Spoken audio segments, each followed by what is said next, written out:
it's all about the Badgers. Don't flinch.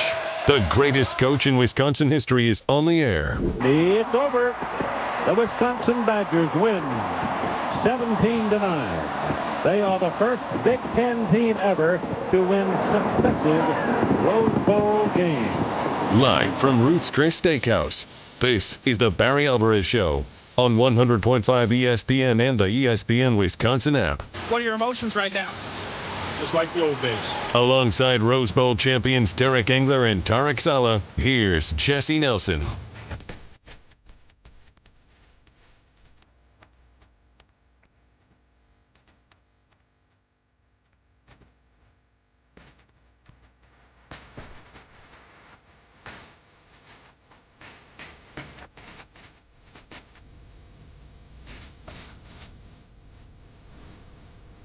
The Barry Alvarez Show on 100.5 ESPN Madison, the ESPN Wisconsin app, and the ESPN Madison YouTube channel. Derek I can't and get Tarek tighter than this. with me at Ruth's Chris Steakhouse. yeah. Why is it zoomed in so much I don't on know. us? We're like the three amigos here having a stack on top of each other on our video stream here on the ESPN Madison YouTube channel. Coach, you're missing out here. We're getting real cozy with one another here this week at Ruth's Chris Steakhouse in Middleton. Barry Alvarez joining us remotely from his undisclosed warm climate location. Coach, thank you so much for taking the time and joining us as always each and every week. We miss you out here at Ruth's Chris Steakhouse in Middleton. Our season finale next week, our final Monday night of the season that we'll be out here with the usual crew at Ruth's Chris Steakhouse in Middleton. Coach, how you doing? I'm great. Good to see you guys. Awesome. See you, Coach. Lot of ground to cover here tonight, fellas. I want to make sure we talk college football because, of course, the national championship game's coming up next week. Had one thrilling semifinal, the other one pretty lopsided, but a Big Ten team contending for a championship, and an SEC team is nowhere to be found. That's fun. Transfer portal news, plenty to talk about on that front, but, of course, across Wisconsin sports, what everybody's talking about today is the Packers' loss to the Chicago Bears on Saturday night at Soldier Field in the wild card round of the NFL playoffs, and the fallout that has already began from that loss to the Bears, and the conversation for Packers fans certainly has a lot of people triggered on a lot of different potential topics here. So, guys, first of all, Tarek, Derek, did you guys watch the game on Saturday night? I know this is normally a college football show. I want to take a quick deviation to talk Packers-Bears for a moment here. Did you guys watch the game, and what stood out to you from the Packers' collapse against the Bears?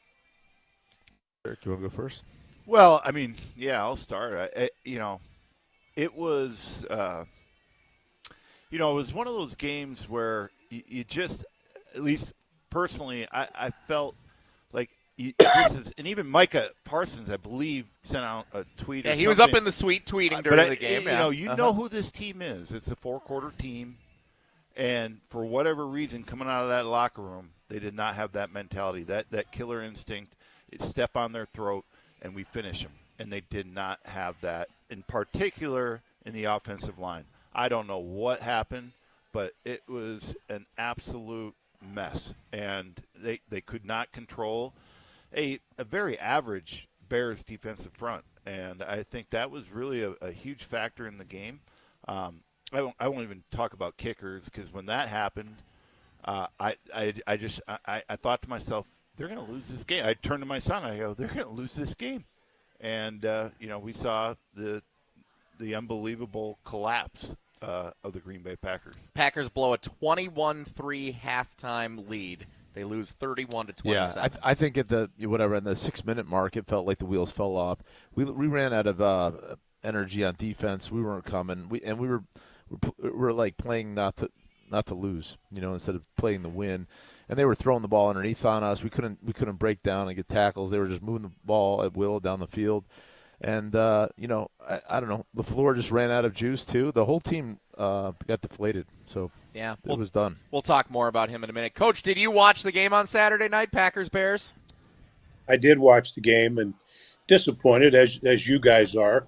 When you have a lead like that, you feel like you're going to keep as the guy said, keep the foot on the pedal and and go for the throat and put the finishing touches to it. And the Bears didn't quit. And the Bears obviously really got after it, and they finished the game. So it was disappointing how the Packers finished their season on that note. 5 straight losses to round it out since Micah Parsons goes down with that injury against the Broncos. They lose that game, and they do not win again from the time that he suffered that injury in the third quarter in Denver. You know, from a nationally speaking, I can guarantee you this, from a casual football, National Football League fan perspective, the rivalry is back. Mm-hmm. You know, that trilogy in 5 weeks, could you dial up 3 better games? You know, obviously it didn't end the way the Packers nation wanted it to end, but man, it was fun to watch regardless. The last 5 Packers-Bears games have all come down to the final play of the game. A blocked field goal, a made field goal, an interception in the end zone, the overtime touchdown Caleb Williams threw in late December, and then, of course, what we saw on Saturday night as well. Yeah, and you got 2 great quarterbacks, right? And they're so young, and there's a great future for that rivalry to continue. I think this offseason, each team fills in the holes. We kind of know what those are to a certain degree, and they get better. It's going to just keep on going, so a lot to look forward to.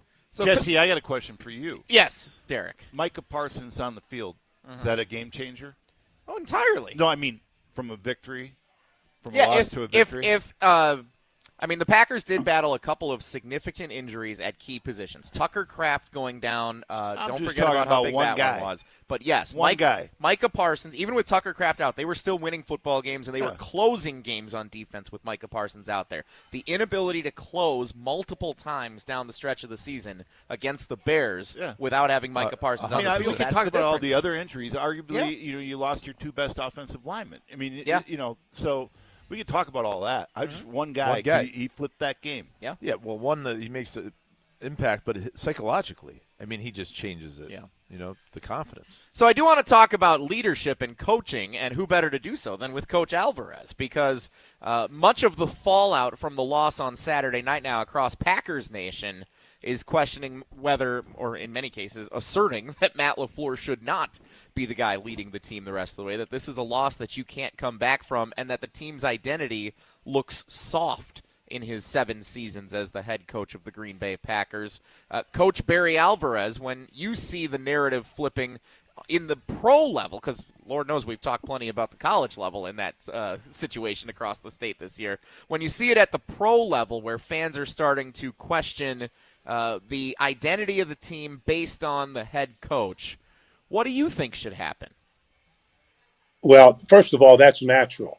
When you lose, your fans look for an excuse. And who better than the coach or the quarterback? Those are the 2 people that normally are going to get blamed. And so, and the coaches know that. And LaFleur, I'm sure, is standing up to it, and he'll take his part of the blame. But listen, there were a lot of opportunities throughout that game to put that thing away, and it still comes down to the wire. You got to close. You know, in that league, you have to learn to close, because particularly at this time of year, when you're in playing for the playoffs and positioning in playoffs, every game's going to come down to the wire. Every play is crucial, and you have to have guys on the field that can make plays and close plays out and close games out. And it's obvious they didn't do that, and hopefully we can learn from it and improve. They're key players, they're young players, and they should learn. So I look at it as a body of work. You got to evaluate not just one game. You know, it's what he's done, and there's plenty to be critical about when they make this decision or whatever they're going to do. It's just not one game. It's got to be the totality of what he's done. Well, arguably, and what I think a lot of fans are frustrated with is there's been a trend in big-time games, playoffs, where there's the last Bear game. Well, there's a little bit of flinching aspect. And, he does not have the greatest look when you're watching on TV on the sidelines. I can tell you that. It's a deer in the headlights look. Anybody could tell you that. But I'm not saying that. I'm just saying when you look at when there's been tight situations, when there's been big-time games, there's been a hesitancy. There's been almost a we're going to protect the football, and especially, I get it. You don't have Mike out there and stuff, and but at the same time, it just does not have that killer type instinct, MO. He calls the plays, right? Yes, he does. So, I mean, that's a lot. He's got to call the plays. He's got to manage the clock. He's got to manage personnel. I mean, obviously he has people giving him stats, but that's a lot. This probably contributes to his deer-in-the-headlights look. He'd like to be able to have a little more assertive look. But, like, the Bears game, and then I know the public knows, he was this is not fair. But Danny Campbell did take over the card, too, and he still kept the same look. Really? Yeah. Put his glasses on when he became the play caller. He was teammates with you, so I'm biased. I get it. But that's really unfair, guys, because the guy's short, or small in stature, But I'll never forget this years ago. My old college coach Bob Devaney, who I admired and tried to emulate and tried to, and learned a lot from him. And I thought he was one of the greatest coaches that ever coached in college sports. And I remember talking to him about a friend of mine who was looking to get a head coaching job. And I asked if he would hire him at Nebraska when the job opened up. And he looked at me and he just said, without missing a beat, he said, he's too short. And I said, what? He said, he's too short. I said, Coach, he says, Barry, you're the head coach of back then a Big 8 football team. You have to have stature on the sideline. And the story, okay, Coach, whatever you say. So wow, your persona on the sidelines reflects to the fans. It's shown on TV everywhere. So, for whatever that's worth. Coach, so are you saying, because there is this criticism, and it's, I think, half playful, half serious from Packers fans when they're getting after Matt LaFleur, that they're saying, well, he spends too much time on his hair and his eyebrows every week, and he doesn't spend enough time game planning for the opponent. Like, it's a ridiculous, sentiment to share. But do you think there's actually some kind of merit to that? Because quite frankly, I mean, he's very different than you were on the sidelines. We know that. Well, everybody has to be themselves on the sidelines, first of all. And believe me, he puts as much time in preparation as anyone else, and is as prepared as anyone else, and knows football as well as any other coach in that league. But there's a vision there, and some people will see that, and they see it as a sign of weakness. I just threw that out for whatever it's worth. It's an amazing story. And people forget, too, is Matt LaFleur the ideal coach for one of the youngest, if not closest to the youngest teams in the National Football League? Yeah, the last 3 years they've been the youngest roster. There's that dynamic, right? And, I think that has a lot to play. That immaturity, I think, showed up this season. And you didn't have a lot of Grizzly vets out there, that's for sure. Somebody brought up to me the Atlanta Falcons Super Bowl when they lost 28-3. They lost 28-3. He was the offensive coordinator. Did he play soft? Is he gun shy from that experience? And like he keeps on losing these games where they're ahead. Is there a trend? Is that a problem? I know it's one game. Again, you take the body of work, you evaluate it, you see what goes on. But if he doesn't have a presence on the sideline, he flinches when games get tight. That's the first chapter of Coach's book. Don't flinch, right, Coach? We're not we can't flinch. So it all depends on his body of work and what happens. What you see in the locker room too. There's a lot of things they have to take into account. And Ed Policy's a new president. Mm-hmm. He's gonna want to probably have his own mark made on the team. So it'll be interesting to see what happens. Yeah, he changed direction on that last regular season game against the Vikings from the prior year where he rested all his guys. Yeah. Well, that's because Christian Watson got hurt and tore his ACL in the last game last year. And he admitted, so gun shy, rested his guys, didn't help. No. Either way. Well, it helped in the first half. They were up 21-3, looking pretty doggone good at halftime. I was talking trash to all the Bears fans I know. And that's when that leadership in that locker room and those veterans at halftime, that's the key moment that none of us know what transpired or what goes on.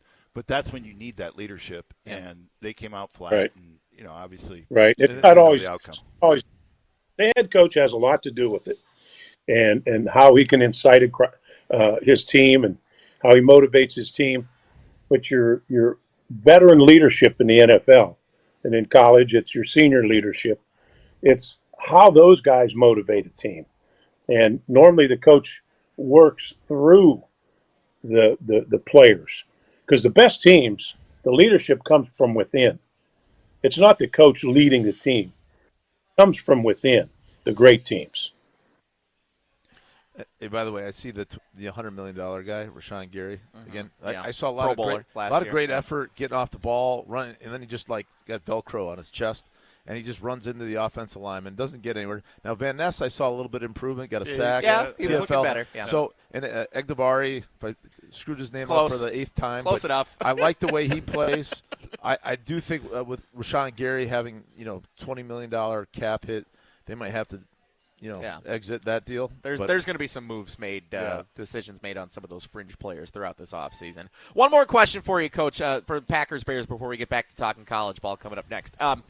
The Ben Johnson, Matt LaFleur rivalry that we're seeing here, a very curt handshake. He talked trash in the opening press conference of the year, saying he looked forward to beating Matt LaFleur twice a year, just like he did in Detroit as the offensive coordinator.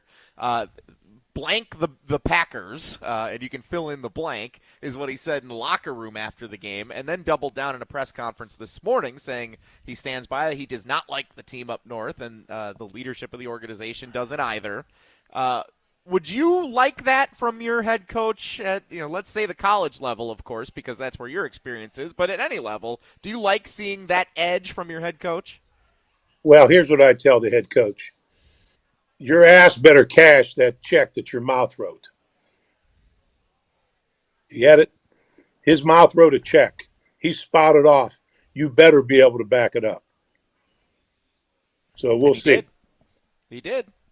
He did. There you go. He did. There you did. And I would, as a former player, I would just respond, hell yeah. That's normal in the locker room. I mean, you don't think that turnpike rivalry with the Eagles? I mean, we F those Eagles. I mean, trust me. It's important, especially, at the professional level. You still got to create an edge, just like Coach did with us in college.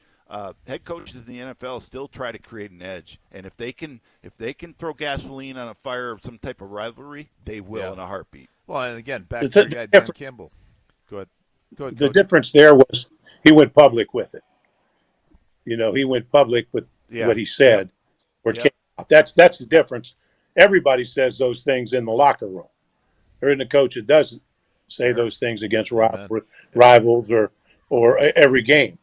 But when you go public, you better back it up. Yep. He did. Coach, did you ever worry about saying anything publicly that reporters and microphones would pick up that you thought I was just going to ask that question. Serve negatively toward these guys playing or anybody over your career? I was always very cautious about that. I'd say it to the team. I'd say it to my staff. I'd say what I thought, and sometimes it was pretty strong feelings. But I was very cautious about saying things like that in public. I just never. I learned this from my college coach. You just don't give someone ammo if you don't have to. Why help them with incentive? Coach, you know what I really admired was your ability to communicate with us as a team and explain that.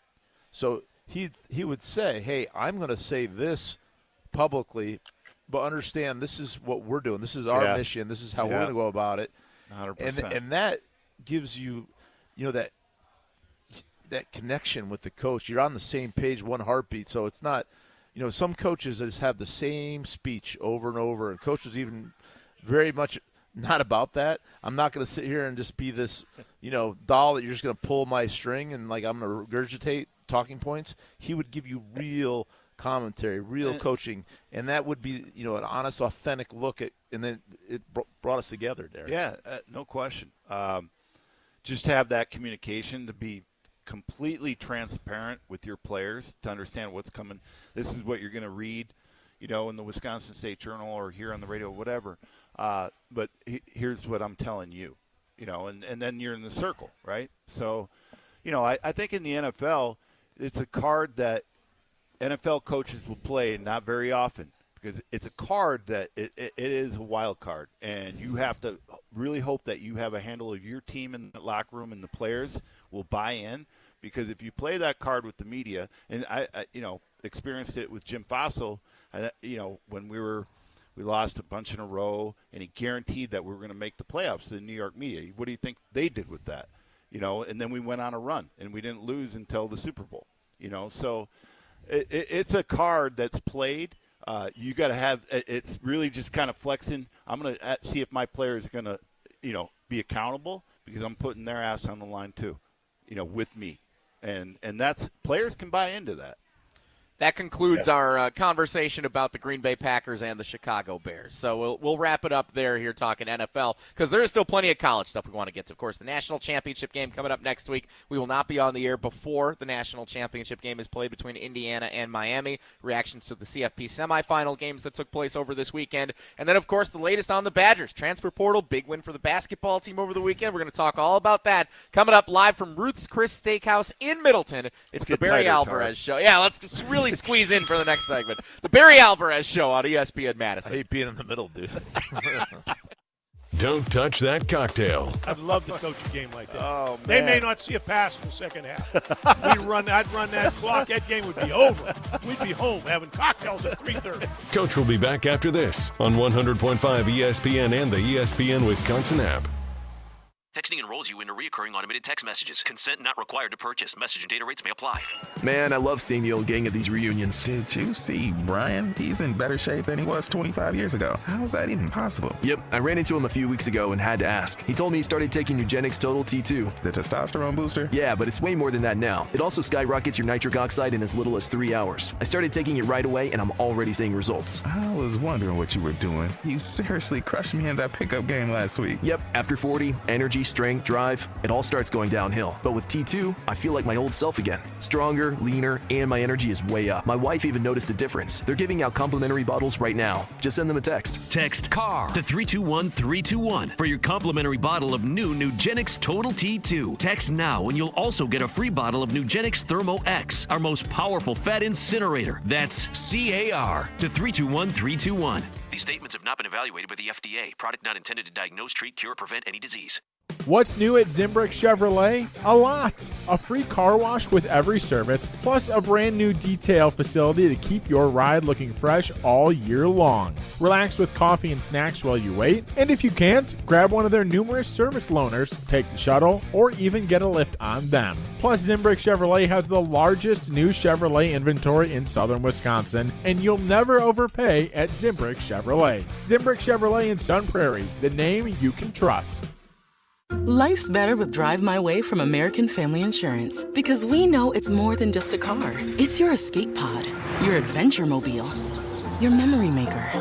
And we help protect the dreams that drive you. Personalize what you pay for auto insurance and you could save between 10 and 35%. American Family Insurance. Get a quote and find an agent at amfam.com. Products, pricing, and availability vary based on the way you purchase insurance and by state. Unsafe driving behaviors may increase your rate. American Family Mutual Insurance Company, SI, and its operating companies, 6000 American Parkway, Madison, Wisconsin. Looking to take your baseball game to the next level? GRB Academy provides year-round training programs designed around your schedule and your goals. For over 15 years, GRB has been Wisconsin's leader in player development and advancement, with a state-of-the-art 52,000 square foot facility of elite baseball training space and coaches who know how to get results. From youth to high school, baseball players trust GRB to help them reach their next level. Training program spots are filling quickly, so don't wait. Register now at grbacademy.com. Looking to buy your next home or ready to sell and move on to bigger and better things? What's up, Madison? It's Stacy from Bruner Realty. Don't be left out in the cold this season. Let's get housed. Nobody knows what the future holds. The longer you wait to find your next home, the better chance you'll be paying more for it than you would be today. Don't miss out on what could be the best opportunity to find your dream home. Contact our team at BrunerRealtyInc.com to get started. That's BrunerRealtyInc.com. Let's get housed. Wondering if statins are right for you? Join Stoughton Health Cardiology for a free online talk on Wednesday, January 14th from 5:30 to 6:30 p.m. You'll get a straightforward overview on how statins lower cholesterol, their benefits, and possible risks, giving you practical knowledge to support conversations with your healthcare provider. Register at stoughtonhealth.com. Madison, Tuesday, January 20th, we'll be broadcasting KBN live on-site at the UW Bookstore on State Street from 2 to 5 p.m., celebrating IKEA's brand new partnership with UW-Madison. IKEA is now closer than ever with their new pickup point inside the University Bookstore. You can order online and pick it up as soon as the next day, and it's free for IKEA family members. So swing by the UW Bookstore, check out the new IKEA pickup point, and come hang out with KBN live from 2 to 5 on Tuesday, January 20th. Texting enrolls you into recurring automated text messages. Consent not required to purchase. Message and data rates may apply. Man, I love seeing the old gang at these reunions. Did you see Brian? He's in better shape than he was 25 years ago. How's that even possible? Yep, I ran into him a few weeks ago and had to ask. He told me he started taking Eugenics Total T2. The testosterone booster? Yeah, but it's way more than that now. It also skyrockets your nitric oxide in as little as 3 hours. I started taking it right away and I'm already seeing results. I was wondering what you were doing. You seriously crushed me in that pickup game last week. Yep, after 40, energy, strength, drive, it all starts going downhill. But with T2, I feel like my old self again. Stronger, leaner, and my energy is way up. My wife even noticed a difference. They're giving out complimentary bottles right now. Just send them a text. Text ROCK to 321-321 for your complimentary bottle of new Nugenix Total T2. Text now and you'll also get a free bottle of Nugenix Thermo X, our most powerful fat incinerator. That's ROCK to 321-321. These statements have not been evaluated by the FDA. Product not intended to diagnose, treat, cure, or prevent any disease. The Packers fall in Chicago. And it is broken up. The Bears win it. What's this mean for Matt LaFleur's future in Green Bay? Continue reacting next on 100.5 ESPN, the ESPN Wisconsin app, and ESPN Madison on YouTube.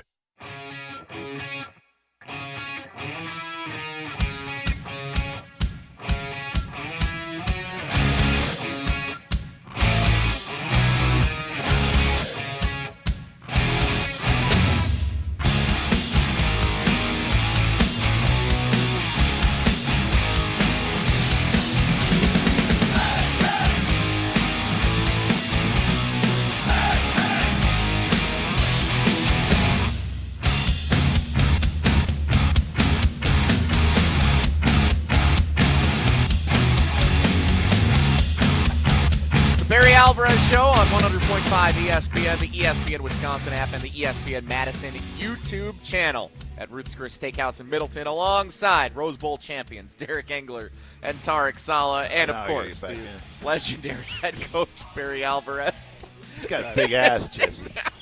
Jeez. Yeah, I'm Jesse Nelson. And we are very cozy with one another here in Coach's room at Ruth's Chris Steakhouse in Middleton. We could not fit four. We could not fit four tonight. If it was, I don't know what the deal is, why this is the situation tonight, but this is what it is. I think I know the reason. Warmth. I won't share with our audience, but. Holidays, man. I can't think of any time to talk Badgers better than this right now.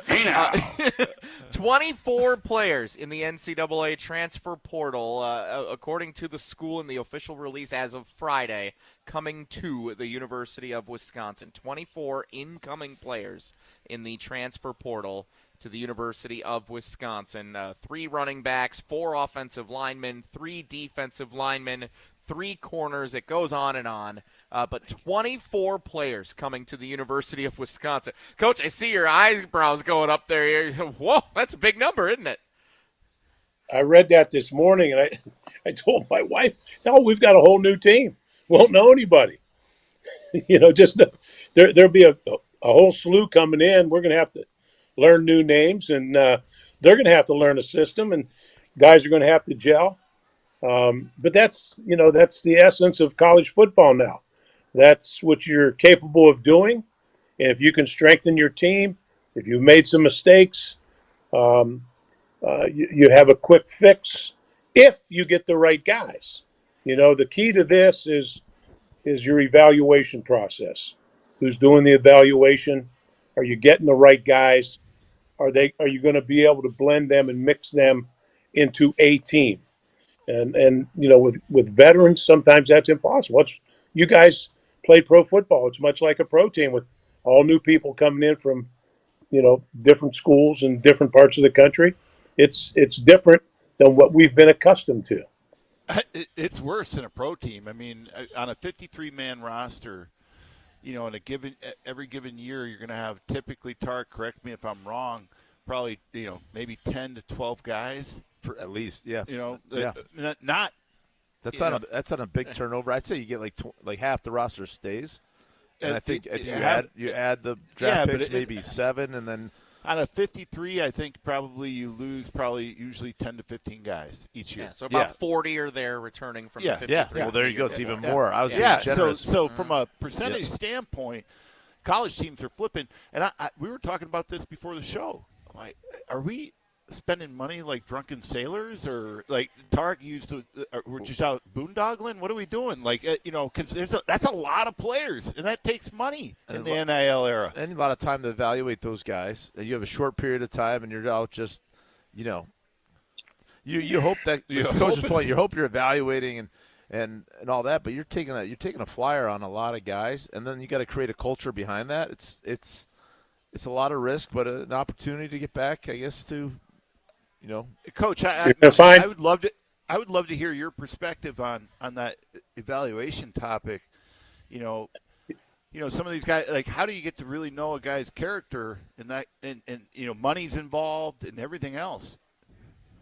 You really have to, just like you did when we were recruiting high school players. It was easier with high school players. You can go to the coach, you can go to the high school, you can talk to teachers, you can talk to coaches, you can talk to people in the community to do some research about the type of citizen the individual was. In this case, you've got to do the same thing. You've got to do some research on the individual's background, to go back to where he came from in high school. Why is he leaving the school? Talk to some of the people at the school where he's asking to leave and transferring from.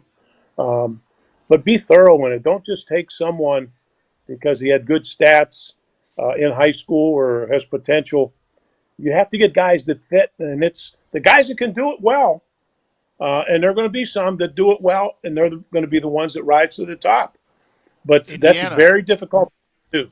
Indiana's a great example of it. Now, a lot of the guys he brought in initially were his guys.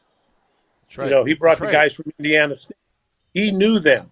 He knew that they would fit there. He knew they could play there. They helped him build his style of program and bring his philosophy to Indiana. This would be a little bit different than that situation, but it can be done, and the guys that do it the best will reap the benefits. And you have a short window. Like, when you're recruiting a kid out of high school, you got a year or two to get that. Well, all that not data. always, but yeah. But a lot of times time. you build that relationship over the kid with the athlete, and then you figure it out. But here, you had 2 weeks, and you got to move. Well, like Coach said, you got to go back to the school where they're transferring from, and however you or the whatever one before connection, that, the one before that, whatever you do some PI work to find out. Yep. That's what you got to do, and do your research. Why are they leaving? Did they get along with people? What were they like? Talk to people on campus. Talk to some professors. Do that background work. What was the situation there? Was he in good standing with everyone? Did he fit? Is it just the brand of play, or why does he want to leave? And those are things that you have to know, and have to know whether he'll fit in your situation. And it's a risky business, but people have done it and been successful with it. Coach, from an athletic director standpoint, do we got to do this every year? How sustainable is this? The money that with 24 players coming in, every single one of them got something.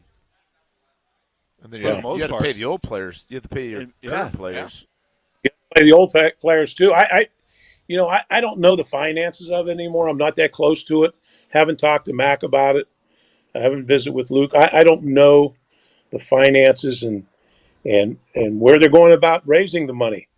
I'm sure they're going to donors, among other places. I don't know how much is coming from the school, how much is coming from outside. But it plays a part in all of this. How much you're going to spend, and the extent of it. And it really is touchy. You guys can sense that as a coach. You have all different amounts with your team in the locker room, and guys aren't quiet about that. And or you have a potential of animosity in there and jealousy and potential of a divided team. So you really have to be careful in handling all this. And so, and a lot of people are doing it, and there's a way to do it, but you better have it figured out. I think you and I are about to maybe talk about the same thing, Tarek. Yeah. But so to that point, wouldn't it behoove you to keep a core group of leadership, of veterans that have been here at Wisconsin? Instead, we lost them all for the most part. I mean, you lose a Brunner, right? Yeah. Zachman. Yeah. Preston Zachman. Zachman gone. to Indiana. I mean, Yeah. Allegro. Christian Allegro. to Ohio State. Yeah. Check. There's a check. So Tretch to Kahuna. Coach's point, I mean, to control some of that, jealousy because that guy's getting paid that or this or that, you need those vets in that locker room. You just do. When we played, it was about maybe playing time or something, but or extra meal tickets. I don't know, but it wasn't money. But Yeah. you know what? Your key players, and you just named three of them, the Brunners of the world. Those are the stalwarts. That's the foundation of your team. Wisconsin, a Wisconsin kid. Those guys have to be satisfied. And they have to be the ones that help continue building that locker room. And I didn't realize he was transferring, but man, that's a blow. And the other dynamic, like for me, is like people go, well, if this quarterback's making $2 million, how does the whole team deal with that? Because it's such a large amount of money. And my report is just like the NFL. There's a market value, right? So you kind of put it in context, and the players could deal with it. But what they can't deal with, I can't deal with, is let's say your best offensive lineman that you had, and you're paying him less than an incoming, because you have to pay extra to get this guy to come in who's not as good as what you have, but that's the market rate to get him in, and this guy stays. That would be a huge problem for me. I mean, I would fight everybody. Like I could tell you, like Joe Panos, he's our guy, and if he was returning and we had to pay another guy who is less than him more because that's the market. He's coming from Ole Miss. As a 20-year-old, I'd be fighting people. I'd fight that guy that's coming in, and I would make his life miserable because this is the truth. This is not. It's not going to happen on my watch because the guys who are here are our guys, and we're not doing it. And in the NFL, you kind of could reconcile it better, but as a young man, it'd be a challenge for me. In fairness, the amount of people you've wanted to fight in your life is more than the average human being. So probably not, but it's metaphorically or whatever you want to say. Jesse, be careful. You might join that list. I feel like I have a few times this season. We would be having fun if you weren't on that list, man. And you're a little too close for saying that, Jesse. Way too close tonight, Coach. I can tell you that. Struggling between these two guys here. So one of the stalwarts that we're going to talk about building the program around is Mason Posa, the freshman linebacker who was sensational down the stretch this year. We're going to hear a couple of clips because he did join ESPN Madison on the Jump Around, our digital show last week. We're going to talk about that. We're going to get Coach's reaction to some of what Mason Posa said last week coming up next. Before we move on, this is our last show before we're on for the national championship game. Indiana crushed Oregon, and it was all Indiana fans in Atlanta for the Peach Bowl in the semifinal on Friday night. And Miami and Ole Miss in a Fiesta Bowl classic.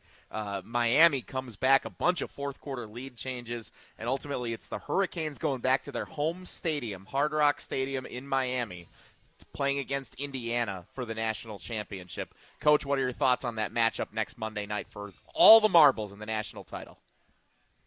I'm really impressed with this Indiana team. The job that Cignetti has done, how those guys play, they're impressive. Yet Miami is loaded with talent. They've got speed. They're coached very well. I think it'll be a classic national championship game, and really looking forward to it. It's not. Yeah. I'd be shocked if we're going to have a blowout like we did in the semis. I like both these coaches, and obviously I love Cignetti a lot. But the Miami coach is offensive lineman. He's got this Mario Cristobal. Cristobal. He's got this toughness to him. Yeah. And they're playing. How about when they're hitting at the one right of his time. assistants before the game was over came up and was smiling and gave him a hug and he shoved him out. What are you doing? Yep. Game's not over. Game's not and over. Ole Miss almost went down and scored. By the way, Yeah. he was right. That's right. That was a good lesson for that assistant because he was ready to celebrate. Coach, I was thinking of you. I'm like, Coach would have done the same thing. Can you imagine Kaz coming up and giving Coach? Right. No, he is fearless. And you could tell he's got that bond with his players, just like Cignetti has. So you got two great coach teams. It's going to be a heck of a game. Looking forward to seeing it on ESPN on Monday night. Yeah, Miami and Indiana. And I think next week we might have to have a conversation if Indiana does win that convincingly on Monday night about potentially the greatest college football season ever. Like, legitimately, we might have to start talking about it. If the teams that they've beaten, the way that they've beaten them, and if they go undefeated and win this thing next week, we might go from Indiana, the losingest program ever, suddenly to being one of the best of all time. Yeah, and the most surprising team of all times, as well as the best. Mm-hmm. The job that he has done, how well they've played, how efficient they are. I don't think they've even been in a game, have they? Ohio State, I guess, in the Big Ten championship game, Ohio State played them within 3. But every other game, Wisconsin was quite frankly, and Iowa was within 5, 20-15, I think it was. Iowa back in October. That's good. That's good that they had some games like that where they won some close games. Well, and some stats on this. They had 7 4-star kids on the roster. They have 0 5-star, okay, for all the star people. Oh, yeah. Miami haven't had a good star rant from you guys Miami and Alabama. Oregon and Alabama combined had over 100 4-star plus kids. They got 7. And I looked at the top 10 tacklers of Indiana from the last game. 4 were originally Indiana guys. 4 were JMU guys. Yep. And then 1 Ole Miss guy. So, I mean, he like Coach said, it was his guy and the guys who were, those stray dogs, the rescue dogs, and he brought them in and made them dogs, man. How many times during the week do you think he talked about their 4 and 5 stars? Right? How many times did he throw that at his players? They had X amount of 4 and 5 stars. It just threw that out to them just to let them on a little bit. How many times did you do it back in the day, Coach? As many as possible. No wonder they're so fired up about it every week. If you had a situation like that, boy, you wanted your guys throbbing at the mouth, so angry. You look for anything like that, where they've had all these accolades coming in and you feel like you're a better team. Yeah, and all those stars and all the accolades that they had mean nothing to you right now. And that means nothing when that ball's kicked off. 94 Rose Bowl. I mean, if you looked at UCLA, they had a ton of NFL guys, and they were much prettier than we are. And he utilized all those, accolades that they had. All of it. And it just fueled our fire. It fueled the passion for us to go knock the snot out of them. So, and that's what? Exactly what Cignetti's doing. Yeah. You know what? I'll share. If you remember the luncheon at UCLA the day before the game, it's a big deal. It's a big deal. It's the primary thing for the whole week. And the whole thing, it was all about UCLA. Of course, they're right in LA. It was. And so when they introduced me, I said, "Well, I'm really sorry to interrupt this UCLA pep rally. Here we are. What are we, a bunch of lepers sitting here, We're a bunch of workmen. Please give us something to eat before we leave. Yeah. That's amazing. All right, we're gonna hear a little bit of Mason Posa, the linebacker. That's gonna be one of the stalwarts for the Wisconsin football program. He joined ESPN Madison last week. We'll hear some of his commentary, get Coach's reaction to that, along with Tarek and Derek. Coming up next, that'll round out this edition of the Barry Alvarez Show on ESPN Madison. Coming up next. The Barry Alvarez Show continues after this on 100.5 ESPN and the ESPN Wisconsin app. Texting enrolls you in a recurring automated marketing text messages. Consent not required to purchase. Message and data rates may apply.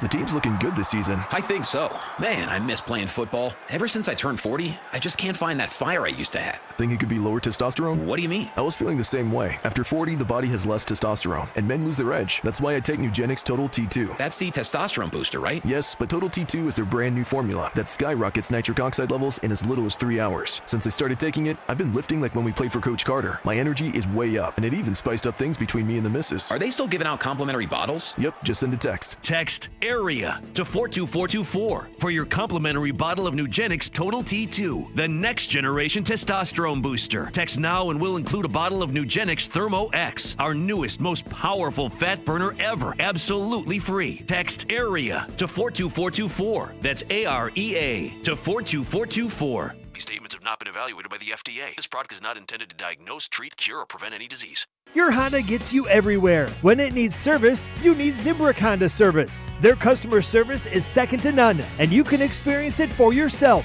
at 2 convenient Madison service locations on Fish Hatchery Road and Grand Canyon Drive. From simple maintenance to expert repairs, Honda certified technicians handle it all. Stop in for an express oil change at Fish Hatchery Road on Saturdays. No appointment necessary. Part of the Madison community since 1973. Shop local. Shop Zimbrick Honda.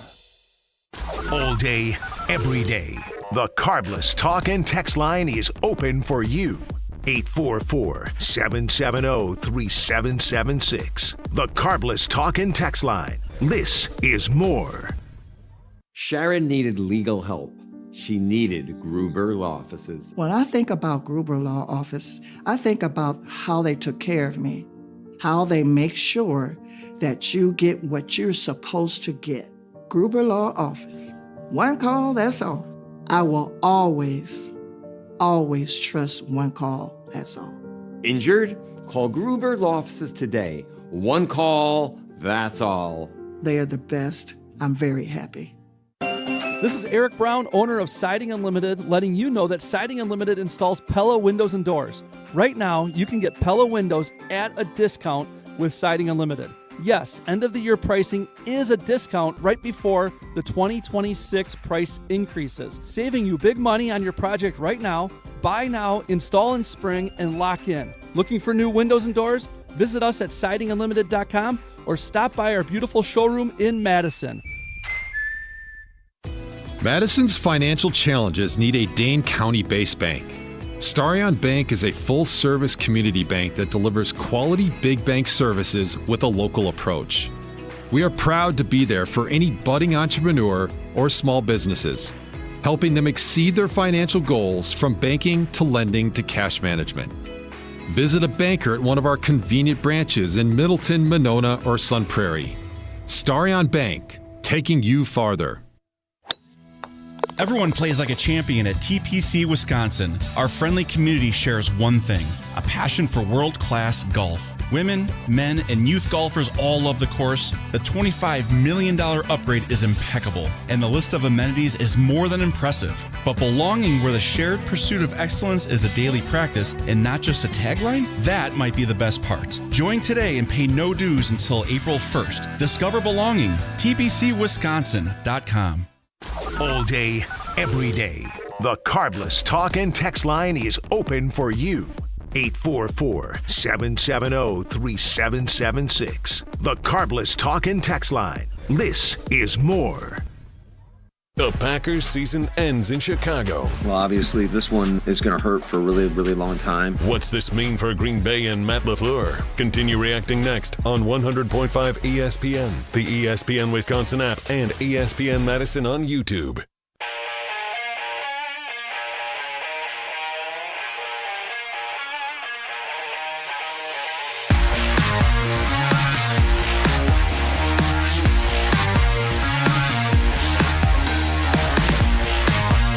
Barry Alvarez Show, ESPN Madison, the ESPN Wisconsin app, and the ESPN Madison YouTube channel, alongside the Rose Bowl champions, Tarek Saleh and Derek Engler, and, of course, the legendary former head coach and director of athletics, Barry Alvarez. I'm Jesse Nelson. We are at Ruth's Chris Steakhouse in Middleton with you until the top of the hour, which leaves us a little bit of time.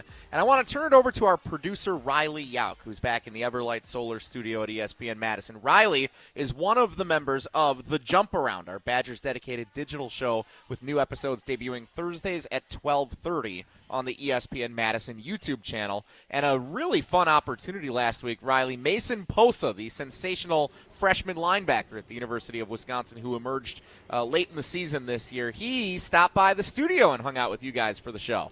That he did. It was awesome. I am very excited to hear your guys' thoughts, especially on this first clip. Got to talk to him a little bit before the interview and then obviously during the interview and afterwards. And this dude seems like the perfect leader. He embodies Wisconsin football, and he does not lack confidence whatsoever. So first, I want to hear your guys' take on what he had to say about Wisconsin's expectations for next season. Again, you mentioned you DM some of these guys, you've messaged them, but what do you feel like? What do you feel like is the Mason pitch? Yeah, what are you saying to these guys? I mean, I was like, "What's up, man? You're a dog." I just that's it. 3 words. You're a dog. You're a dog. And then I just tell him like how this program is changing and just what we've done so far in the portal. We're competing with Indiana, Texas Tech, all these big like schools who are spending money. And, I tell them, I'm like, just look at what we're doing right now in the transfer portal. We are getting guys to win football games. And, the schedule this upcoming year is a lot lighter. And, I can see us being in the playoffs. I mean, I see us, like, at least worst possibility having 9 wins, 10 wins. That's the worst, I think. That's just my mindset. And who doesn't put in a 10-2 Big Ten team into the playoffs? So, that's the goal. Goal is to go undefeated. And I'm telling you, this staff, the coaches, the players, we're bringing an entire new mindset into this program next year, and it's to win. It's to win. So, Coach, let's start with you. What are your thoughts on his declaration of a potential playoff berth and the goal, the change in mindset to win next year? I love his attitude. I think he's getting out ahead of himself a little bit. Those are things you say in the locker room. Those are things you say in a team meeting room. You don't need to say those things publicly. You say those things on how, as a player, on how you play on Saturdays. And so you don't have to spout off as a player about how well you're going to do, how many games you're going to win, and what you're going to accomplish. You show that. But those are great things to say in the locker room to your teammates. And I love his attitude, but, you got to cash that check that your mouth wrote. I give him a freshman hall pass on that a little bit. That's Coach, true. He's young. I agree with Coach. So I love his attitude. I love the confidence, especially as a young player. Yeah, that's only going to mature into something great. He obviously has the ability. Derek, that's those are coaches know that these guys are going to be interviewed. A coach can direct them into what to say. That, to me, he's just giving people bulletin board material. And I'm not I love his attitude. I love what he said. I really do. I'm just, I'm always paranoid as a coach of what's going to get out there and what's said. You show that on the field. And you don't have to say a lot. But he's a young kid, and I respect all the things he said. What would you prefer he says, Coach? I think we're going to be a good team. I think we're going to be a good team. I love our attitude. Just not get too deep into it. Praise your teammates. Always praise your teammates and how well they're playing and how the team's being built and your coaches are giving you great leadership. Anything like that. But don't get out there predicting playoffs and championships, and just be careful with that. Well, yeah, and I think to the coach's point, like, hey, we're going to go to work. We're worried about tomorrow. We're going to be in the weight room. And are you going to come in? Are you going to put the work in? Are you going to pay the price? I mean, that's what you want to say. Now, could I say that as a freshman? Probably not. I mean, well, but you're if trying I to was coach, fight everybody for their NIL money, too. I wouldn't be able to put a sentence together. I barely can now. You know what I mean? So I just work. Go ahead, Coach. It's a little unfair for a freshman for them to be asking him about the team. You know, he really hasn't been around. I guess now freshman around the varsity, and he's a part of all that. But to be a spokesman for the team when you're a freshman, a little strong. It's tough. In fairness, all the upperclassmen are gone. We just talked about that. He might be one of the most experienced players left. Yeah. Yeah, good point. And being required to sell his counterparts. Yeah. You know, on the whole NIL world, that's you know what? I love his attitude. I don't criticize him at all for that. I love exactly what he said. I'm always reluctant when guys say it publicly, though.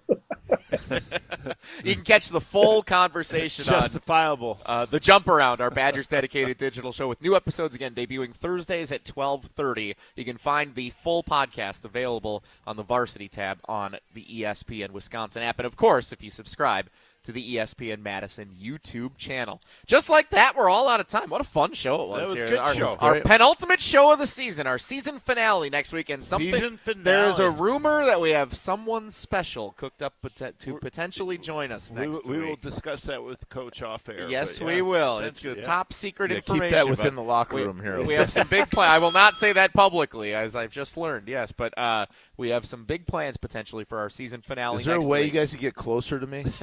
Hopefully not, because if we holy cow, I'm going to renegotiate the chair positions in the offseason. Yeah, that'll be in your new NIL deal with us next year.